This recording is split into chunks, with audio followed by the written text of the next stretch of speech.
In 2008, someone named Satoshi Nakamoto published a white paper that would change finance forever.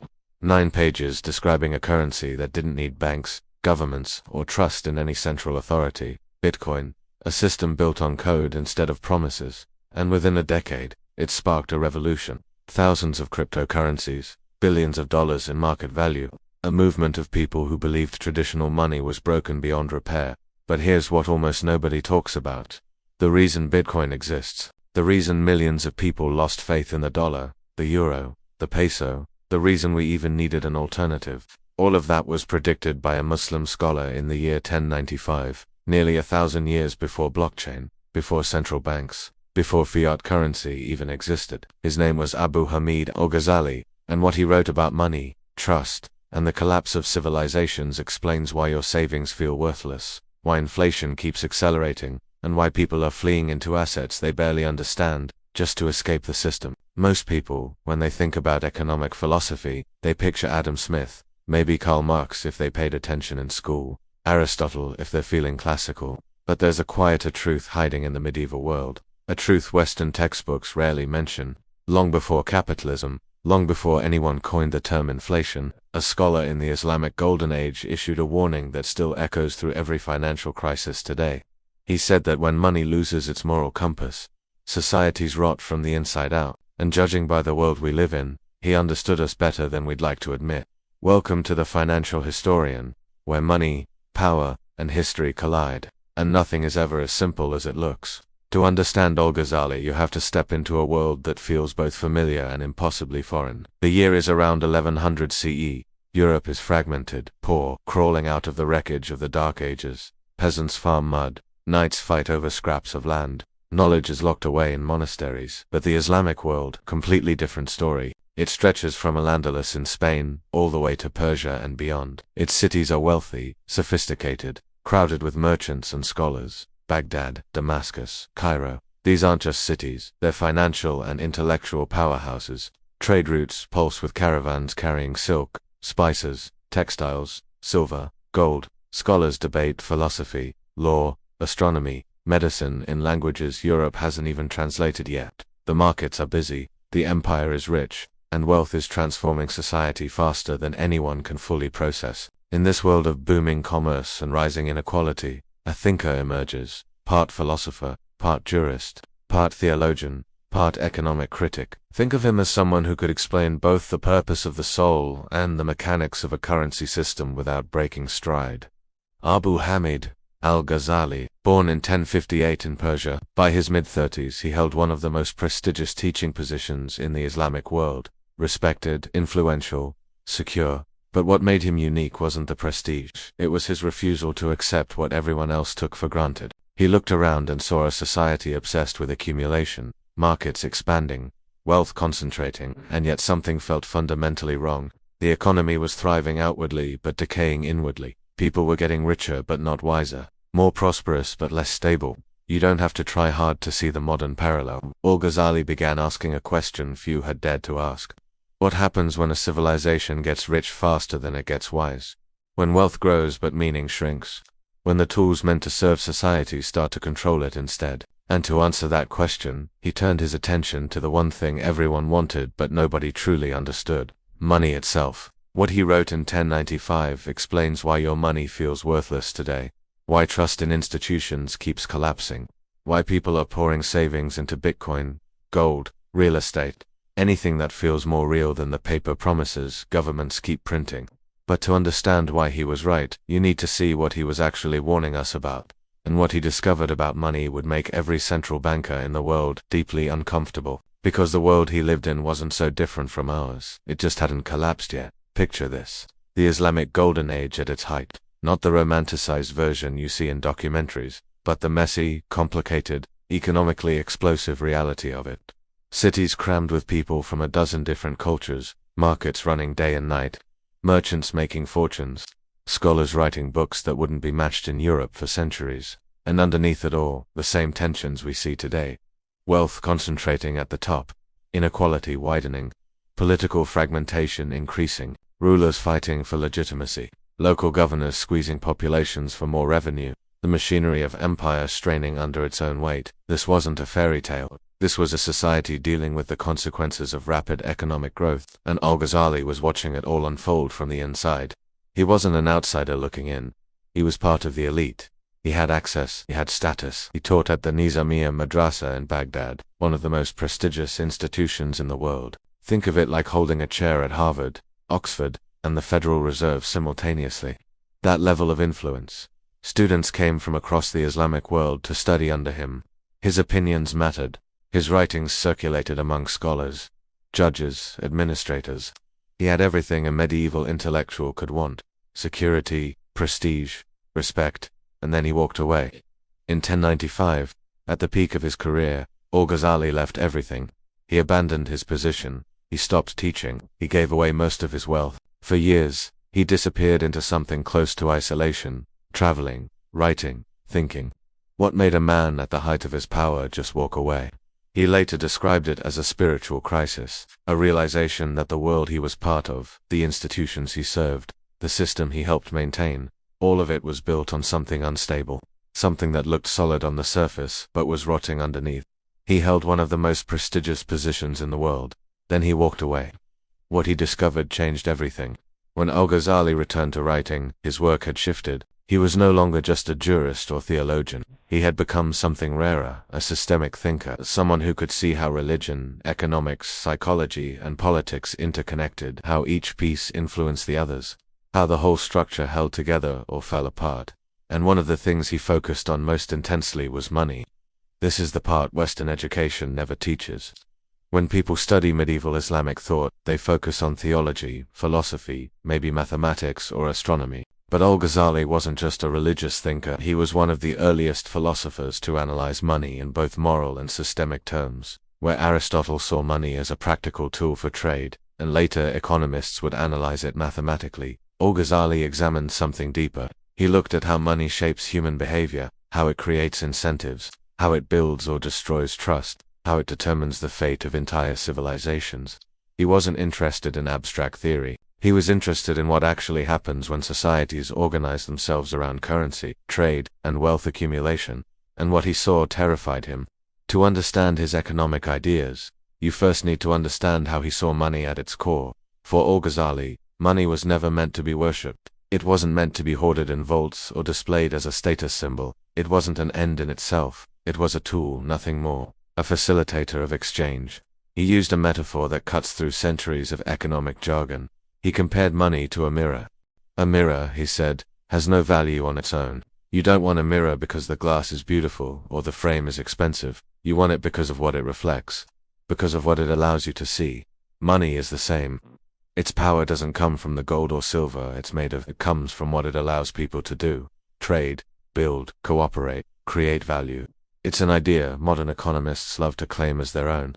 Medium of exchange, unit of account, store of value. But Al-Ghazali was writing this in the 11th century, when most of Europe still understood wealth primarily as land or loot. And from this foundation, he built an argument that would shake every assumption people had about how economies should function. His first major insight was this: hoarded money is dead money. To him, wealth locked away in chests, hidden in private rooms, buried in courtyards. That wasn't just wasteful, it was socially destructive. Idle wealth doesn't circulate, it doesn't pay workers, it doesn't fund trade, it doesn't support families, it doesn't create anything, it strangles economic life. He described it as freezing the bloodstream of society. When money stops moving, the entire body starts to die, slowly at first, then faster. Sound familiar? But Al-Ghazali wasn't just complaining about greed. He wasn't delivering a sermon about the dangers of materialism. His argument was structural. When the wealthy hoard money, they create artificial scarcity, not because resources are actually lacking, not because there isn't enough to go around, but because circulation is blocked. And when circulation is blocked, prices distort, markets break down, people suffer, not because the economy ran out of wealth, but because someone decided to trap it. This critique leads directly to his next major idea. Speculation destroys trust. Al-Ghazali had zero patience for merchants who manipulated prices, created artificial shortages, or exploited crises for profit. He saw speculative behavior not as clever business strategy, but as moral corruption, profit without contribution. Whoever profits from the suffering of others he wrote, profits from corruption. And corruption, in his view, wasn't just a personal failing, it was a contagion. Once it takes hold in a market, it spreads to other merchants, to institutions, to the legal system, to the entire society. If this sounds like commentary on modern financial bubbles, predatory lending, or disaster profiteering, well, it is, just written 900 years earlier. But he wasn't anti-wealth. What he opposed was something far more specific. His first insight was so simple, it sounds obvious, until you realize almost no one actually lives by it. Because what he said next would get him cancelled on every financial news network today. Al-Ghazali wasn't anti-profit. He wasn't anti-business. He wasn't calling for everyone to abandon commerce and live in monasteries. He believed in trade. Strongly he believed markets were natural, necessary, even beneficial when functioning properly. His real target was something else entirely: dishonest trade, cheating, lying, using false weights to shortchange customers, concealing defects in products, manipulating information to gain an unfair advantage. These weren't just moral failures to Al-Ghazali, they were existential threats to the entire economic system. He believed that markets function only when participants trust one another. Trust is the invisible infrastructure that makes every transaction possible. When you hand over money for goods, you're trusting the merchant isn't deceiving you. When a merchant extends credit, they're trusting you'll pay it back. When currency changes hands, both parties are trusting it holds the value everyone agrees it does. Remove that trust, and the whole system collapses. Once trust erodes, people stop trading, they hoard, they withdraw, they protect themselves. Markets freeze, prices spike, cooperation breaks down, and what was once a thriving economy becomes a zero-sum battlefield where everyone is trying to cheat everyone else before they get cheated first. In modern economics, this concept has fancy names: transaction costs, information asymmetry, moral hazard. Economists get Nobel Prizes for describing these mechanisms. But Al-Ghazali was mapping this terrain in the 11th century without any of the jargon. He understood that when trust collapses, the economy collapses right behind it. Another key insight Al-Ghazali developed was the value of labor. He argued that work was inherently dignified, while unearned wealth was spiritually dangerous. To him, money earned through effort built character. Money accumulated through manipulation, exploitation, or inheritance without purpose, that rotted character. Now, this might sound like moralizing, and on the surface, maybe it is. But the logic underneath was ruthlessly practical. Societies grow strong when people contribute. They grow weak when people extract without giving back. When wealth flows to those who create value, labor, innovation, risk, the system stays healthy. But when wealth flows to those who simply manipulate the system, the entire structure becomes parasitic, and parasites eventually kill their hosts.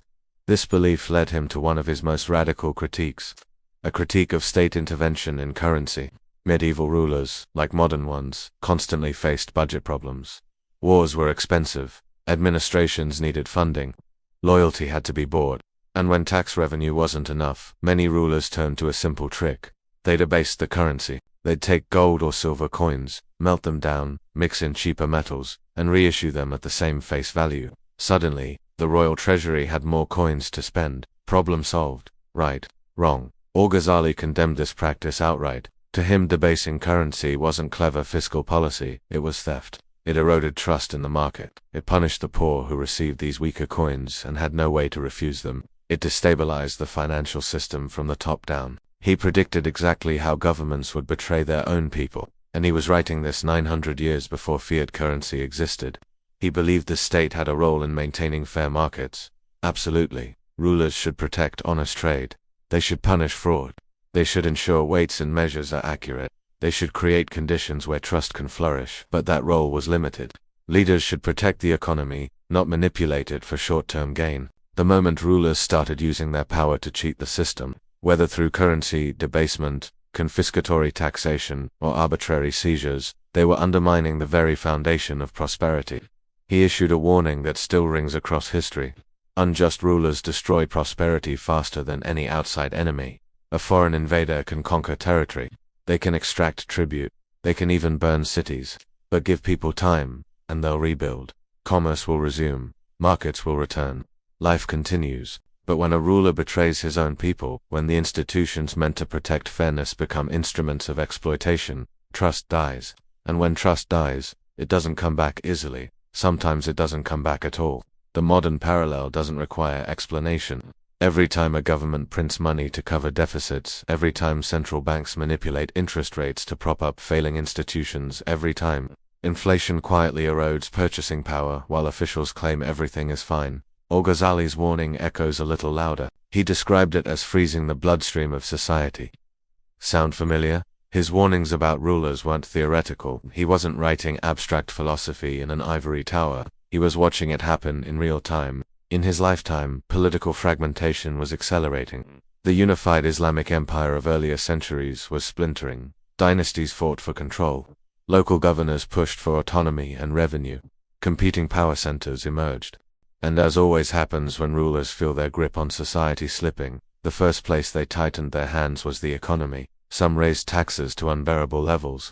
Others manipulated coinage to stretch their budgets. Some seized merchant assets under flimsy pretexts. Others borrowed recklessly and left future generations to deal with the consequences. None of these tactics were new, and none of them, in Al-Ghazali's eyes, solved the underlying problem. In fact, they made everything worse. Because he understood something modern economists often miss. Corruption at the top radiates downward like poison. When a ruler cheats his people, merchants feel justified cheating their customers. When institutions fail to act with integrity, individuals stop seeing any reason to act responsibly. The entire economic order, from the palace treasury to the neighborhood market, becomes a chain reaction of betrayal. His conclusion was stark but simple. A society can survive poverty. It cannot survive corruption. Economic collapse is rarely about running out of money or resources. It's about the breakdown of trust. The invisible glue that holds every transaction, every contract, every currency, every institution together. When that trust erodes, even the wealthiest nation becomes fragile. And once it collapses, everyone pays, including the wealthy who thought they were immune, because what he saw unfolding in his own lifetime would repeat itself across every major financial collapse in history. From medieval Baghdad to modern Venezuela, the pattern never changes. Al-Ghazali's warnings about currency manipulation weren't based on theory, they were based on observation. He was living through it, watching rulers debase coins, watching merchants lose faith in the currency, watching people start hoarding gold and silver instead of the official coins because they knew the official coins were being diluted. He saw the endgame play out in slow motion. When states manipulated currency too often, the population eventually lost trust. They abandoned the local coin. They started using stronger foreign currencies instead, or they reverted to direct barter, or they simply withdrew from the market entirely, producing only what they needed and nothing more. The economy didn't collapse because resources disappeared. It collapsed because the system of exchange broke down. 1,000 years later, this exact pattern played out in Weimar Germany. Hyperinflation so severe people needed wheelbarrows of cash to buy bread. The currency became worthless, not because Germany ran out of resources, but because the government printed money recklessly to pay war debts. Trust evaporated. The economy imploded. It happened in Zimbabwe in the 2000s. $100 trillion bills that couldn't buy a loaf of bread. People abandoned the Zimbabwean dollar and started using US dollars, South African rand, anything more stable than their own currency. It happened in Venezuela in the 2010s. The believer lost so much value that people weighed cash instead of counting it. They burned currency for warmth because it was cheaper than buying firewood. They fled into Bitcoin, US dollars, even video game currencies, anything to escape the collapsing system. It happened in Argentina over and over again. Currency crisis after currency crisis. Each time, the same pattern. Government overspending, currency debasement, trust collapse, flight to alternatives. Al-Ghazali predicted all of it. 900 years before blockchain, before fiat currency, before central banking even existed, because he understood the fundamental truth that modern economists struggle to admit. Currency is ultimately a belief system. It only works as long as people believe the promises behind it. And once people stop believing, the system stops functioning. No amount of government decree or legal tender laws can force belief back into existence. From this perspective, his ideas about currency stability make perfect sense. To Al-Ghazali, maintaining trust wasn't optional, it was survival. Debasement of coinage, whether through mixing cheaper metals or simply printing more paper, wasn't a policy choice. It was betrayal. A ruler who tampered with currency wasn't being clever or pragmatic. He was stealing from his own people in slow motion. What looked like a minor technical adjustment, a small reduction in gold content, a modest increase in money supply, was actually the beginning of financial rot. The damage didn't show up immediately. That's what made it so dangerous. The first debased coins looked almost identical to the real ones. The first round of money printing seemed harmless. Prices didn't spike overnight. Markets didn't freeze instantly, but the trust was wounded. And once wounded, it bled slowly until the system collapsed. Al-Ghazali watched this dynamic play out in his own time. Political fragmentation meant competing authorities issuing competing currencies, some more honest than others, some more stable. Merchants had to constantly evaluate which coins were worth accepting, which currencies would hold value, which rulers could be trusted. It created exactly the kind of uncertainty that kills commerce. When you don't know if the money you accept today will be worth anything tomorrow, you stop accepting it. You demand something more reliable: gold, silver, foreign currency, goods you can actually use. The local economy fractures, the state loses control, and everyone suffers. But the real problem wasn't the money, it was what money does to people, because Al-Ghazali understood something deeper about human nature that most economists prefer to ignore. People don't act rationally, they act emotionally, driven by fear, by greed, by social pressure, by the examples set by those around them. People hoard out of fear. They're not greedy monsters, they're scared. Scared the money will lose value. Scared there won't be enough. Scared their neighbors are already hoarding and they'll be left with nothing. People speculate out of greed. Not necessarily because they're immoral, but because the system rewards speculation. When you see others getting rich through manipulation, through financial engineering, through exploiting information advantages, it becomes harder to justify honest work. People cheat when they think they can get away with it, not because they're inherently dishonest, but because institutions have failed to enforce consequences. When corruption goes unpunished, it spreads. When cheaters prosper while honest people struggle, the lesson is clear: honesty is for suckers. They manipulate money because money is easy to manipulate, especially when rulers do it first. If the government can print currency, debase coins, or inflate away debts, why shouldn't individuals find their own shortcuts? They rationalize unethical profits because everyone else is doing the same. Once corruption becomes normal, once exploitation becomes standard practice, individual resistance feels pointless. The market becomes a race to the bottom where the most ruthless win. And when a society reaches that point, when exploitation becomes the norm rather than the exception, collapse is already underway. It might take years, it might take decades, but the outcome is inevitable. This belief guided one of Al-Ghazali's most powerful insights. You cannot fix an economy without fixing the incentives that shape human behavior. Laws matter, markets matter, institutions matter, but behind them all are people making choices. Choices driven by emotion, ambition, fear, desire, and social pressure. Unless a society's systems align those incentives toward productive, honest behavior, the economy will drift toward corruption, instability, and self-destruction. People don't hoard because they're evil, they hoard because the system teaches them to. This is why Al-Ghazali placed so much emphasis on the moral dimension of wealth. To him, wealth without responsibility wasn't just spiritually dangerous. It was a practical threat to the common good. He believed wealth wasn't inherently bad. It could be beautiful, meaningful, even noble. But it was incomplete without purpose. A society grows strong when individuals contribute more than they extract. When the drive to accumulate is balanced by the duty to uplift others. But when wealth becomes detached from social responsibility, when the pursuit of profit ignores the welfare of the community, when money exists only to make more money without any connection to real value or human need, the system becomes brittle. A selfish society eventually collapses under its own weight. And when that balance snaps, what happens next is always the same. Because civilizations don't just fall, they rot from within first. Al-Ghazali understood this better than almost anyone in his era. Collapse isn't a sudden event, it's a process. A slow degradation that accelerates over time until the entire structure buckles. Rome didn't fall in a day. The Western Roman Empire spent centuries weakening itself through currency, debasement, political corruption, military overextension, and institutional decay before the barbarians finally finished it off. The barbarians didn't destroy Rome, they just pushed over something that was already crumbling. The Abbasid Caliphate, the empire Al-Ghazali lived under, followed the same trajectory. At its peak, it was the most advanced civilization on earth. By Al-Ghazali's time, it was fragmenting. Local governors acted like independent rulers. Tax collection became predatory. Currency stability eroded. Trust in central authority collapsed. The Mongols would eventually sack Baghdad in 1258, but the empire was already dying from within.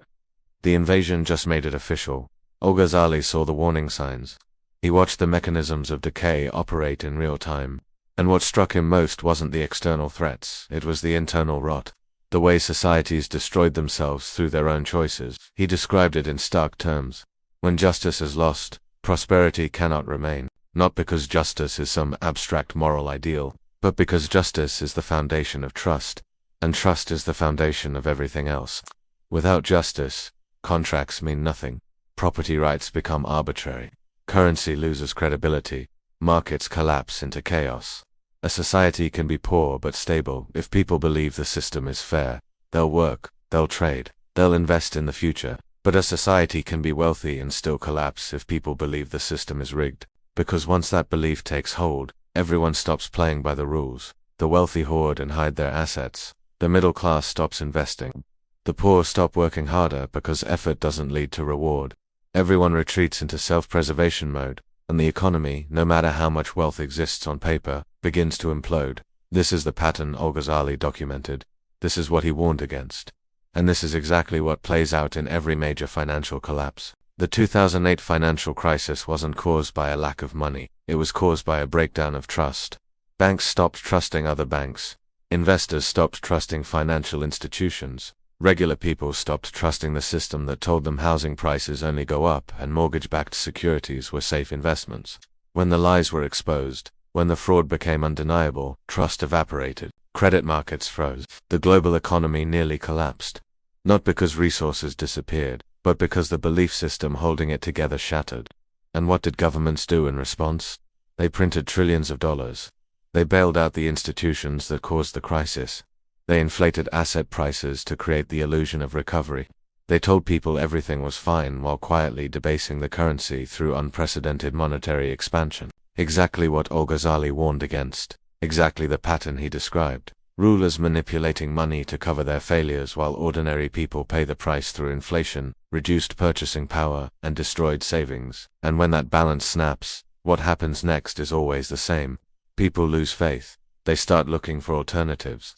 They flee into assets that feel more real, more trustworthy than the official currency. Gold, real estate, foreign currencies. Anything that can't be printed into oblivion by a government trying to wish its problems away. And in the 21st century, that flight to safety included something Al-Ghazali never could have imagined but would have understood instantly: Bitcoin, because Bitcoin, at its core, is a response to the exact problem Al-Ghazali identified. It's a currency system built on distrust, a monetary network that assumes governments will lie, institutions will cheat, and central authorities will manipulate money for their own benefit. So Bitcoin removes the central authority entirely. No government can print more Bitcoin, no bank can debase it. No ruler can seize it without your private keys. The supply is fixed. The rules are transparent.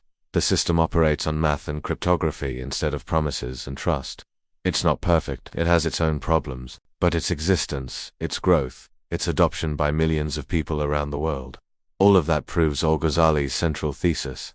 When people stop trusting the system, they build a new one. The rise of cryptocurrency isn't about technology, it's about trust, or more accurately, the collapse of trust in traditional institutions. Central banks, governments, financial systems, all of them have been caught lying, manipulating, and breaking the implicit social contract that money is supposed to represent. And just like Al-Ghazali predicted, when that trust breaks, people abandon the official currency and look for something more stable. The pattern repeats. Medieval merchants hoarding gold instead of accepting debased coins. Modern investors buying Bitcoin instead of holding dollars. The technology changes, the century changes, but human behavior stays remarkably consistent, which brings us directly into the modern world. A world where Al-Ghazali's insights feel less like medieval philosophy and more like a diagnostic report on our current crisis. We live in a global economy where money moves faster than meaning, where wealth inequality approaches levels not seen in centuries, where markets often reward speculation over contribution, where financial bubbles grow, burst, and grow again with predictable regularity, where trust in institutions declines year after year, where central banks print trillions while telling you inflation is transitory, where housing becomes unaffordable because money pours into assets instead of circulating through the real economy, where student debt, medical debt, credit card debt crush entire generations while the wealthy accumulate more than they could spend in 100 lifetimes. Everywhere you look, there are echoes of the very problems Al-Ghazali described. playing out on a global scale with technological amplification but the same fundamental dynamics. His critique of hoarding mirrors today's debates about billionaires, offshore accounts, and wealth concentration. His warnings about speculation resemble concerns over housing crises, crypto volatility, and predatory financial markets. His condemnation of manipulated currency strikes at the heart of modern monetary policy debates, and his belief that trust is the foundation of prosperity explains why nations with stable institutions, honest courts, predictable regulations, and transparent governance enjoy stronger currencies and more resilient economies. What strikes modern readers most is how little the world has changed. The technology is different, the markets are faster, the scale is global instead of regional, but the underlying human behaviors are identical. Al-Ghazali would likely look at our current system, at runaway debt, speculative frenzies, widening inequality, political gridlock, and institutional distrust, and say exactly what he wrote 1,000 years ago. Where justice is lost, prosperity cannot remain, because the universe is full of secrets, and Reuben is designed to catch them in the act. And the most uncomfortable secret is this. We know exactly how this ends, not because we can predict the future, but because we've seen this movie before, over and over again. Different actors, different settings, same plot, same ending. Economies don't collapse because the numbers stop adding up. They collapse because people inside the system stop trusting each other. They collapse because incentives reward the wrong behaviors. They collapse because institutions fail to uphold the fairness that makes markets possible. Human emotion, human fear, human greed, human shortcuts. These not abstract economic formulas are what push civilizations toward crisis. Al-Ghazali wasn't preaching religion when he wrote about money. He was describing reality. He understood something economists often struggle to admit. Money is not a mechanical object. It's not just numbers on a ledger or metal in a vault or digits on a screen. It's a moral ecosystem, a complex system of human relationships built on shared beliefs, mutual obligations, and collective trust. When the moral framework disintegrates, when people stop believing in fairness, when institutions prioritize short-term extraction over long-term stability, the financial system follows right behind. You can't separate economics from ethics. You can't divorce money from morality. Every transaction carries implicit assumptions about honesty, reciprocity, and social responsibility. When those assumptions break down, markets break down, currencies break down, societies break down. That's the core insight Al-Ghazali kept returning to. And it's the insight modern economics desperately wants to ignore. Because admitting that money is a moral ecosystem means admitting that financial crises aren't technical glitches. They're moral failures. Failures of leadership, failures of institutional integrity, failures of collective responsibility. The 2008 crisis wasn't caused by complex mathematical models going wrong. It was caused by people lying about mortgage quality, banks packaging fraud into securities, rating agencies rubber-stamping garbage as AAA investments, and regulators looking the other way because everyone was making money. The inflation of the 2020s wasn't caused by mysterious economic forces. It was caused by governments printing unprecedented amounts of money to cover lockdown costs, supply chain disruptions, and political promises, then acting surprised when prices exploded. The student debt crisis wasn't caused by education becoming more valuable. It was caused by unlimited government-backed loans inflating tuition costs while universities spent money on administrative bloat instead of education quality. Every major economic problem we face today traces back to the same root cause: broken incentives, corrupted institutions, eroded trust, moral failure disguised as technical complexity. Al-Ghazali saw this dynamic clearly. He watched rulers manipulate currency and blame foreign enemies. He watched merchants exploit shortages and blame divine will. He watched institutions fail and blame circumstances beyond their control. But he wasn't buying it. He knew the truth. Societies create their own crises through the choices they make and the behaviors they reward. When you reward speculation over production, you get speculative bubbles. When you reward financial engineering over real innovation, you get a financialized economy disconnected from reality. When you reward political connections over merit, you get corruption. When you reward short-term extraction over long-term stewardship, you get collapse. It's not complicated. It's brutally simple. And the solution, at least in theory, is equally simple. Align incentives with productive behavior. Enforce honest dealing, maintain stable currency, protect property rights, ensure justice is accessible and impartial, foster trust through consistent, fair application of rules. But here's where Al-Ghazali's analysis becomes truly uncomfortable. He knew that fixing these problems required something most societies won't do. It required sacrifice from those with power. It required the wealthy to accept limits on accumulation. It required rulers to prioritize the common good over personal gain. It required institutions to police themselves honestly, and historically, that almost never happens, not voluntarily. Not until the system has already collapsed and people have no choice but to rebuild. People don't change incentives until the pain of keeping them becomes unbearable. Governments don't fix currency until hyperinflation forces them to. Institutions don't reform until they've lost all credibility. Markets don't self-correct until they've destroyed enough wealth to scare everyone straight. By then, it's too late to prevent the collapse. You can only manage the aftermath. This is the cycle Al-Ghazali documented, the pattern he warned against, and the pattern we're living through right now. We're in the late stages. The warning signs are everywhere. Trust in institutions at historic lows. Wealth inequality approaching Gilded Age levels. Monetary expansion unprecedented in peacetime. Debt at unsustainable levels. Political polarization making collective action nearly impossible. Social cohesion fraying. And in response to these problems, what do we see? More of the same behaviors that caused them. More money printing. More debt accumulation. More short-term thinking. More corruption disguised as policy. More exploitation rationalized as innovation. The incentives haven't changed, they've gotten worse. Because the people benefiting from the current system have no reason to change it. They're winning, at least for now. But Al-Ghazali's warning still stands. A selfish society eventually collapses under its own weight. You can delay it. You can paper over the cracks. You can pretend everything's fine, but you can't escape the fundamental logic. When wealth becomes detached from responsibility, when money loses its moral compass, when trust erodes past a certain point, the system breaks. Not because of external enemies or natural disasters or bad luck. Because the internal contradictions become unsustainable, and once that breaking point is reached, all the wealth in the world can't save you. Because wealth is meaningless in a collapsed system. It's just paper, just numbers, just promises nobody believes anymore. This is what happened to Rome, to the Abbasid Caliphate, to every empire that thought it was too big to fail. They didn't run out of money, they ran out of trust. And when trust disappeared, everything else collapsed with it. The question isn't whether this pattern will repeat. History has already answered that. The question is whether we're capable of recognizing where we are in the cycle and doing something about it before it is too late. Al-Ghazali wasn't optimistic. He watched his own civilization ignore every warning sign. He saw the decay accelerate. He documented the mechanisms of collapse as they unfolded. And then he watched it all fall apart anyway. Because knowing what's coming and being able to stop it are two very different things. Which brings us to right now, to Bitcoin. To inflation, to everything he warned us about, and the choice we're facing whether we realize it or not. See, Al-Ghazali understood something most people miss.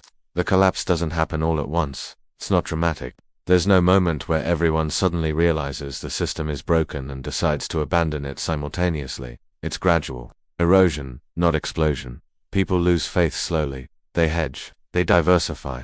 They quietly move wealth into alternatives while publicly pretending everything's fine. Because admitting the system is broken carries social cost, professional cost, sometimes legal cost, but the actions speak louder than the words.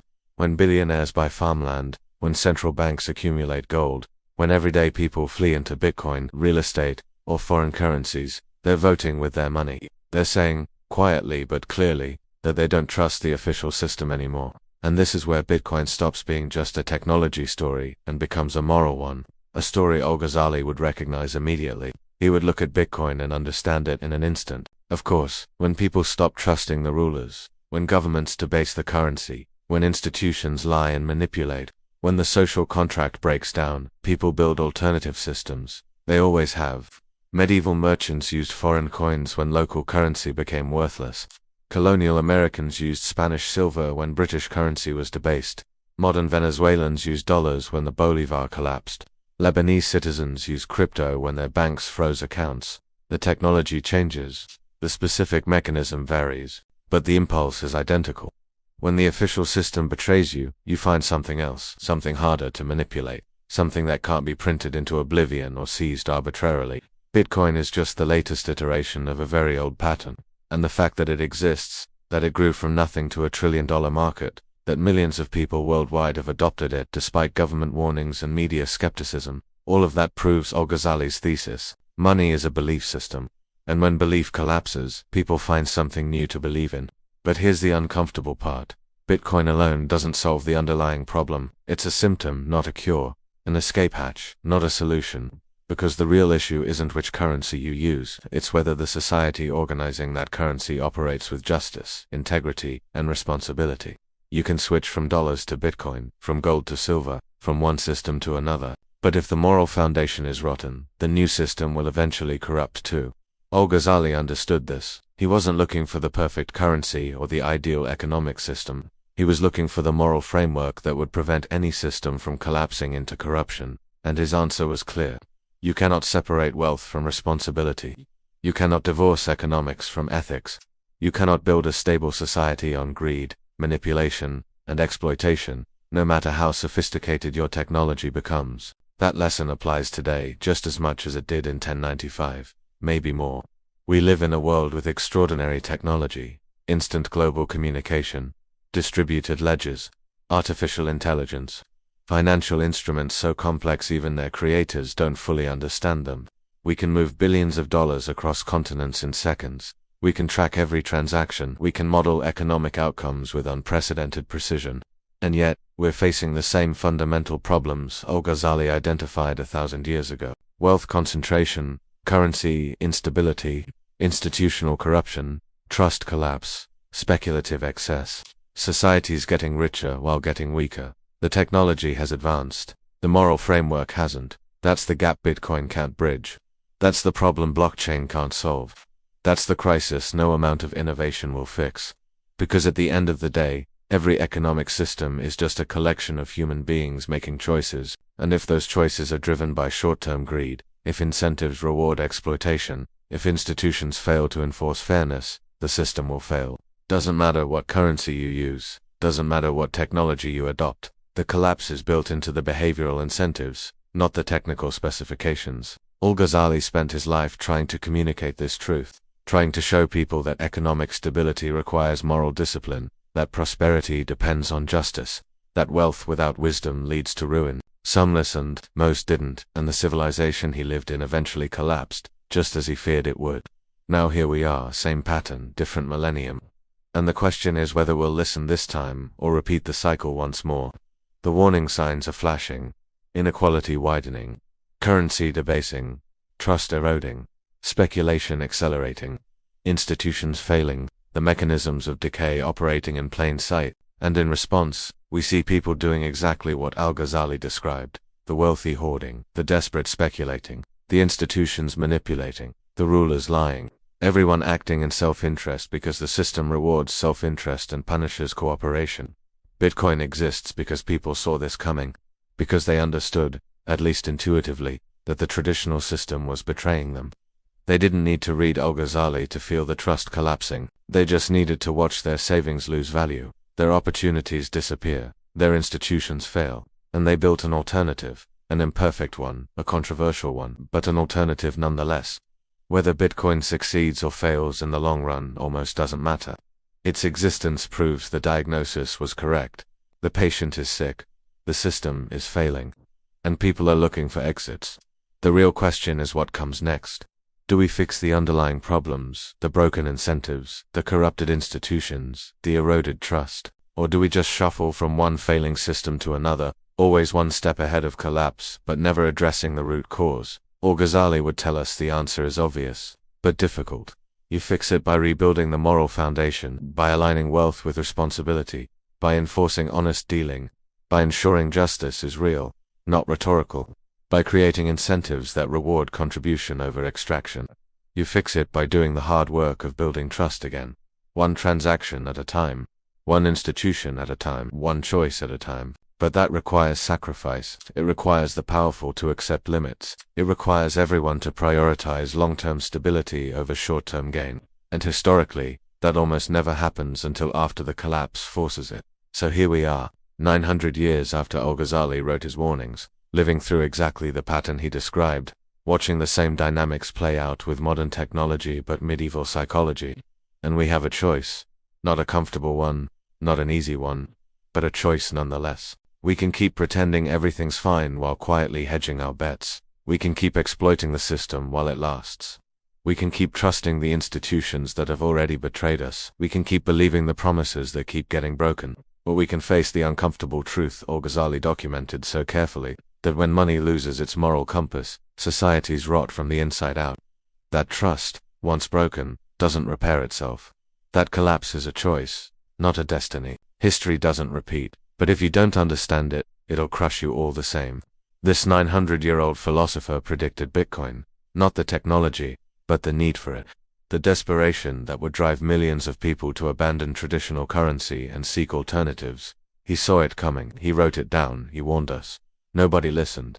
The question is whether we'll start listening now, before it's too late. Or whether we add one more chapter to the long history of civilizations that knew better but collapsed anyway. If this gave you a new perspective, hit subscribe, because understanding history isn't just education, it's survival.